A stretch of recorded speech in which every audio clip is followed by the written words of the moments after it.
Hello my dear students, blooming star একাডেমির আরও একটি নতুন ক্লাসে তোমাদের সবাইকে জানাই স্বাগত। তোমরা যারা টেট 1 এবং টেট 2 পরীক্ষায় বসবে, তোমাদের জন্য বাংলা সাহিত্যের ইতিহাস জানাটা খুবই প্রয়োজন, কারণ না প্রত্যেক বছরই বাংলা সাহিত্য থেকে প্রচুর কোশ্চেন আসে। তো আজকে টপিক হচ্ছে বঙ্কিমচন্দ্র চট্টোপাধ্যায়।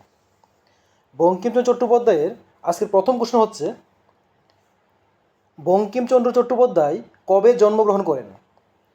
উত্তর হলো 1838 খ্রিস্টাব্দের 26শে June. Next question number 2, Bankimchandra কবে মৃত্যুবরণ করেন? উত্তর হচ্ছে 1894 খ্রিস্টাব্দের 8ই এপ্রিল। নেক্সট কোশ্চেন, বঙ্কিমচন্দ্র কোথায় জন্মগ্রহণ করেন? উত্তর হলো হুগলি জেলার কাঁঠালপাড়ায়। কোশ্চেন নাম্বার 4, বঙ্কিমচন্দ্রের পিতার নাম কি? রায়বাহাদুর যাদবচন্দ্র চট্টোপাধ্যায়।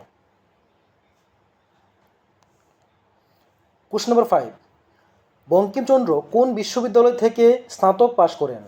উত্তর হলো কলকাতা বিশ্ববিদ্যালয়।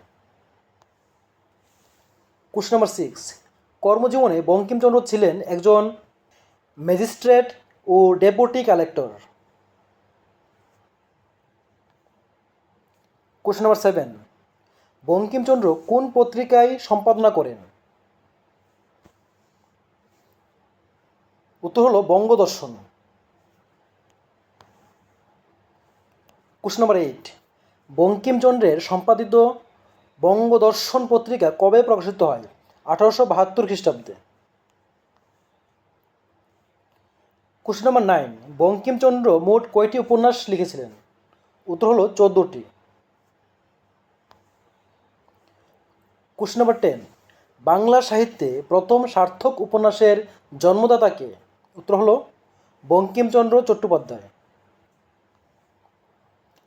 কোশ্চেন নাম্বার 11, বঙ্কিমচন্দ্রের প্রথম উপন্যাস কোনটি? উত্তর হলো রাজমোহনস ওয়াইফ। কোশ্চেন নাম্বার 12, বঙ্কিমচন্দ্রের রাজমোহনস ওয়াইফ উপন্যাসটি কবে প্রকাশিত হয়? উত্তর হলো 1864 খ্রিস্টাব্দে। কোশ্চেন নাম্বার 13, বঙ্কিমচন্দ্রের প্রথম উপন্যাস রাজমোহনস ওয়াইফ কোন পত্রিকায় প্রকাশিত হয়? উত্তর হলো ইন্ডিয়ান ফিল্ড পত্রিকায়। কোশ্চেন নাম্বার 14, বঙ্কিমচন্দ্রের প্রথম বাংলা উপন্যাস কোনটি? উত্তর হলো দুর্গেশ নন্দিনী। কোশ্চেন নাম্বার 15, বঙ্কিমচন্দ্রের দুর্গেশ নন্দিনী উপন্যাসটি কবে প্রকাশিত হয়? উত্তর হলো 1865 খ্রিস্টাব্দে। কোশ্চেন নাম্বার 16, বঙ্কিমচন্দ্রের শেষ উপন্যাস কোনটি? উত্তর হলো সীতারাম।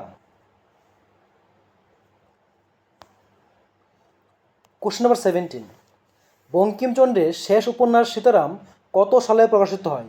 উত্তর হলো 1887 সালে। কোশ্চেন নাম্বার 18, বাংলা সাহিত্যের প্রথম রোমান্টিক উপন্যাস কোনটি? উত্তর হচ্ছে কপাল কুণ্ডলা।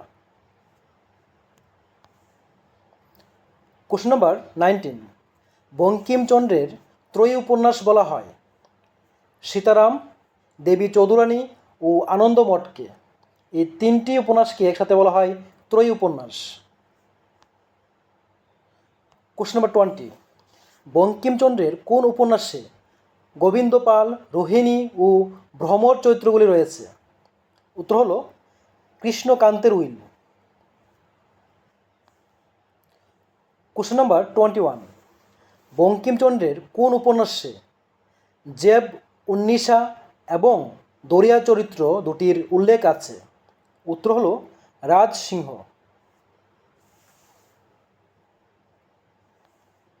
কোশ্চেন নাম্বার 22, কার মতে বঙ্কিমচন্দ্রের উপন্যাসগুলি হলো বৃন্তহীন পুষ্পসম? উত্তর হলো মোহিতলাল মজুমদার। কোশ্চেন নাম্বার 23, মুসলমান দ্বারা নবদ্বীপ জয়ের বাস্তব ইতিহাসের ভিত্তিতে বঙ্কিমচন্দ্রের কোন উপন্যাসটি রচিত হয়েছে? উত্তর হলো মৃণালিনী।